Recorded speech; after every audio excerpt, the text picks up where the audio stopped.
Cuando hablamos de shonen en formato anime o manga que pegaron durísimo en los últimos años, Boku no Hero Academia es uno de los que aparece entre los primeros nombres. Vamos a dejar los datos técnicos claros desde el inicio. Este manga fue escrito e ilustrado por Kohei Horikoshi, comenzó a serializarse el 7 de julio del 2014 en la Weekly Shonen Jump, la revista de mangas más popular de todo Japón, y concluyó oficialmente el 5 de agosto del 2024, teniendo en su composición 430 capítulos de manga en 39 volúmenes. El anime corrió a cargo de Studio Bones, un estudio reconocido por su calidad y por producciones como Full Metal Alchemist, Brotherhood y Mob Psycho 100. Ellos fueron los responsables de las 7 temporadas, 3 películas y varias OVAs que expandieron aún más la popularidad de este manga y anime. Cuando yo conocí Boku no Hero hubo dos cosas que me llamaron la atención. La primera fue la premisa, un mundo donde casi toda la población tiene superpoderes y el protagonista es el único que no tenía. Eso la verdad me llamó mucho la atención y dije, ay cabrón, oye, pues el protagonista no va a tener poderes, va a tener que chingarle, ¿no? A base de esfuerzo real, pero pues no tan así. De repente, el protagonista recibe el quirk más fuerte de toda la historia y sí fue técnicamente por mérito propio porque inspiró al héroe más grande del mundo, es más, lo conmovió para que le diera su poder, pero no deja de sentirse como que All Might simplemente le dijo, mira, me caíste bien, te voy a regalar mi poder. La segunda razón por la que me clavé en este manga, porque el anime no me gusta casi verlo, fue por el arte. Horikoshi dibuja muy bien y les debo ser bien honesto, si algo no me gusta visualmente, simplemente no lo voy a leer, carnal. Para mí los cómics y los mangas me tienen que gustar en cuanto a la estética, si no, ni siquiera los volteo a ver. Y acá los diseños, el estilo de trazo, las peleas visuales están chidos. Al inicio estaba convencido de que esta historia tenía todo para convertirse en un muy buen shonen, y de cierta manera así fue. Sin embargo, conforme avanzó el manga, comenzaron a aparecer cosas que no me cuadraban, decisiones medio extrañas y momentos que la neta simplemente parecían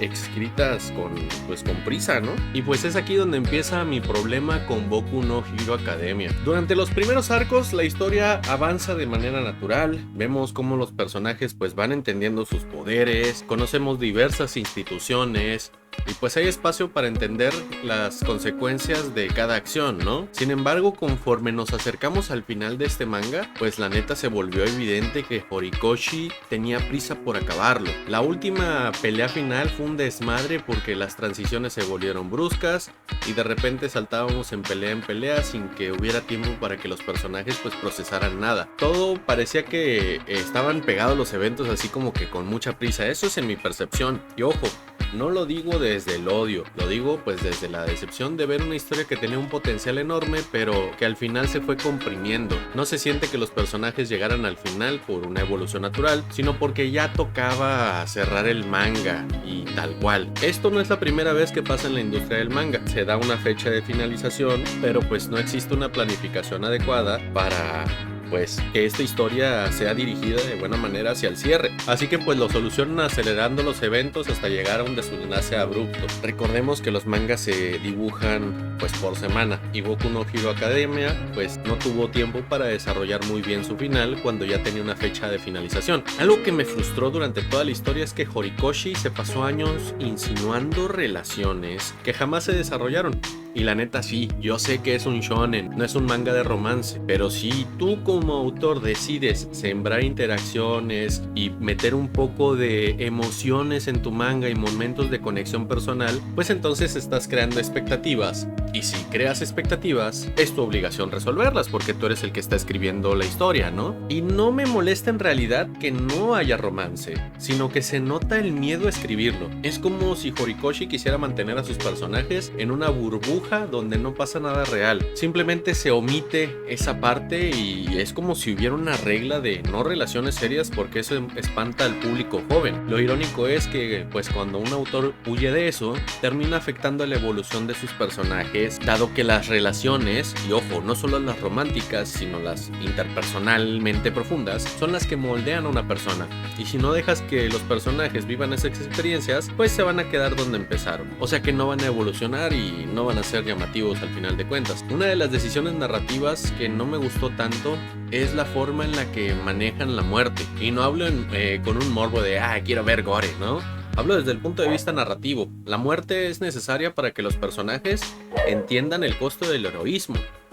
Al final, una enseñanza muy buena es que no puedes salvar a todo el mundo, y a veces ni a tus propios compañeros, y en ocasiones ni a ti mismo. En los mangas shonen generalmente ocurre mucho esto, donde ningún personaje importante muere, solo los secundarios y ya. Y eso si no son muy queridos o muy populares por parte de la audiencia. Tenemos personajes que deberían, la neta, haber muerto desde hace un muy buen tiempo, como por ejemplo Gran Torino, que ya estaba viejo, ya estaba como que retiradón, incluso después de recibir un golpe en el pecho por parte de Shigaraki, el carnal ahí sigue como si nada. Y cuando realmente mueren personajes, pues son los que en realidad no tienen tanta relevancia. Por ejemplo, Midnight y Stain son dos personajes que sí tienen su fandom, sí son visualmente atractivos, pero pues murieron y tal cual. La muerte de un personaje importante tiene el poder de transformar la visión del protagonista, pero Horikoshi como que se queda medio camino, como si tuviera miedo pues a tocar la historia que él mismo creó, güey. Muchos de los personajes no tienen una evolución real. En realidad el personaje que más tuvo un desarrollo fue Bakugo. En el comienzo él era un bully, un ególatra y siempre quería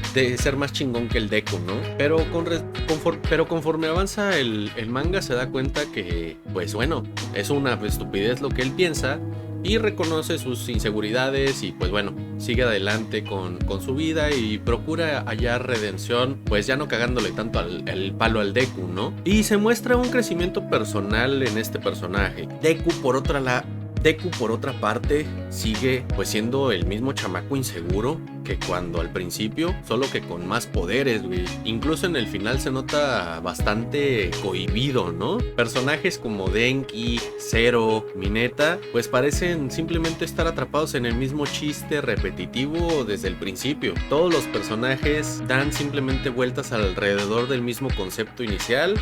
Y pues la neta, ¿para qué vas a incluir tantos personajes o pues tratar de trabajarlos si al final no les vas a brindar la atención necesaria? O sea, eso es uno de los problemas más grandes de este manga. El meter tanto personaje es más perjudicial a veces. Uno de los momentos que más me gustó de este manga fue cuando Deku decidió agarrarse sus huevitos y separarse de todos para actuar por su cuenta. Dejó la escuela, se distanció de sus compañeros y amigos y se convirtió en un antihéroe. Estaba cansado y dispuesto a cargar con el peso del mundo solo en esta batalla contra All for One. Esa versión, la verdad, era madura, oscura y emocionalmente profunda. Era un Deku que en realidad me agradaba ver, una evolución psicológica que por fin lo sacaba de la fase de soy un chamaco dependiente y llorón y All Might es mi todo. Acá el Deku estaba buscando él mismo hacer las cosas por su cuenta, pero justo cuando la narrativa estaba construyendo algo chido, pues el grupo de estudiantes de clase van a buscarlo y lo evangeliza con un abrazo grupal estilo La Casa de los Famosos. Y mira, yo no digo que la amistad sea mala, lo que critico es que conviertan un conflicto emocional tan profundo en algo que se puede resolver con un simple abrazo, casi como si Deku hubiera hecho un berrinche. Ese momento pudo haber sido una batalla emocional entre amigos, una confrontación más real donde Deku entendiera el valor de enfrentar a otros, pero no, simplemente ahora sí que lo obligaron a aceptar un abrazo y ya. A mí me pareció anticlimático y sin tanto valor. Y con lo siguiente no quiero sonar cruel, pero pues la neta, All Might sí debía haber muerto en este manga. No porque no me cayera bien, sino porque su muerte tendría un significado narrativo evidente. El final de una era y el paso definitivo hacia lo que sigue, hacia el futuro, hacia Deku. Era la oportunidad de que el manga mostrara el verdadero peso del héroe número 1, pero Horikoshi se echó para atrás. Es más, habría sido algo muy bueno que All Might se llevara entre las patas al All for One, haciendo un sacrificio como se auguró en aquel entonces. Yo entiendo que All Might es un personaje demasiado querido, pero narrativamente mantenerlo con vida le resta muchísimo impacto a la evolución de Deku y le quita el propósito a All Might. Se siente como si Horikoshi hubiera querido pues matarlo, pero la editorial le dijera, ¿sabes qué? Tenemos que seguir vendiendo mercancías del Saiko no Hiro, güey. Algo que me dejó con muy mal sabor de boca fue cuando te mencionan que existen héroes en otros países y que van a ir a apoyar a Japón, ¿no? Y dije, ay cabrón, esto se va a poner bélico, se va a poner chingón, así como los Avengers. Pero no, toda esa supuesta legión global de todos esos héroes que mencionaron solamente aparece Star Stripes. Y la neta, la matan en cuanto llega. De hecho, para lo único que sirvió ella fue para medio nerfear al Shigarakis. Y ya, cuando en realidad el personaje estaba muy chido, estaba muy chingón, la neta. Como que no encontraba el Horikoshi cómo nerfear a este cabrón. Y dijo, bueno, pues de aquí somos, güey, vamos a nerfearlo. No estuvo tan chido, la verdad. Hay otro momento que en realidad me gustó muchísimo y fue cuando Deku perdió los brazos, güey, se quedó sin manitas. Y parece que ahora sí, pues sus decisiones tuvieron consecuencias, porque pues él buscaba redimir al Shigaraki y pues tenía que haber un sacrificio, güey. Ese panel, la neta, es de lo más brutal del manga. De hecho, yo diría que es lo más heavy que hubo en ese manga. Sacó mucho de onda. Pero pues, la neta, en lugar de explorar ese impacto, aparece un Deus Ex Machina y le regalan brazos nuevos, ¿no? Y digo, sí, la explicación existe y se viene trabajando desde hace mucho tiempo, pero no evita que se sienta como algo improvisado. Y al final fue algo que no llegó a nada y simplemente se quedó ahí, güey. Entonces, ¿para qué haces esa escena de Deku sin brazos y al final se los vas a arreglar por arte de magia, güey? Me parece una estupidez. Otro de los momentos más fuertes y que la neta me gustaron mucho del manga fue cuando Bakugo murió. En ese instante pensé, ay cabrón, el mangaka se atrevió y por fin el manga va a tomar pues el tono que requiere para esta historia, porque ya estábamos entrando en la pelea final y que un personaje tan importante como el Bakugo muera es como de que, ay cabrón.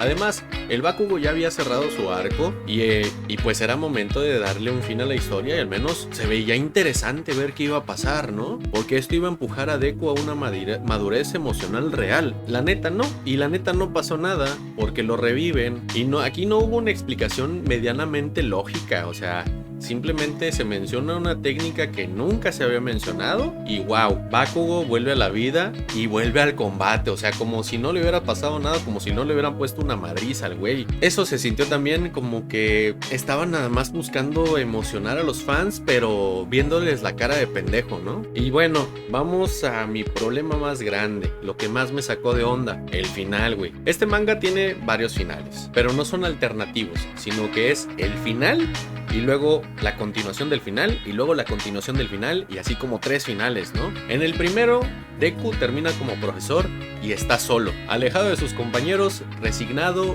no hubo romance, no hubo cierre emocional y para ser el héroe más grande de todos los tiempos, su final es tristísimo. Da la sensación de que Deku salvó al mundo pero perdió toda su vida, o sea, era un final deprimente. Luego se corrige en un epílogo, un segundo final, donde Deku pues ya convive mágicamente, ¿no? Después de meses de quejas, Deku ya convive con sus compañeritos y se insinúa pues cierto interés entre él y Uraraka y es recíproco. Y al final aparece un tercer final donde solo se sugiere, o sea, ni siquiera se afirma que él y Uraraka están juntos. Pero es que la neta, después de 430 capítulos, que el romance tenga que ser interpretado y nunca mostrado, me da la impresión de que hay tanto miedo de escribir algo emocionalmente maduro o de tratar de que los personajes avancen como seres humanos reales. Yo entiendo que en Japón el romance explícito en shonen se evita para mantener los personajes puros y vendibles y qué bonitos y qué inocentes, ¿no? Pero estamos hablando de una historia que se supone que se toma en serio a sí misma y no de pinche mercancía, güey. La neta, Boku no Hero Academia no es un mal manga, güey. No es una mala historia. Pero sí es un manga que le tuvo miedo a explorar ciertas cosas. Tuvo la oportunidad de explorar el sacrificio real del heroísmo.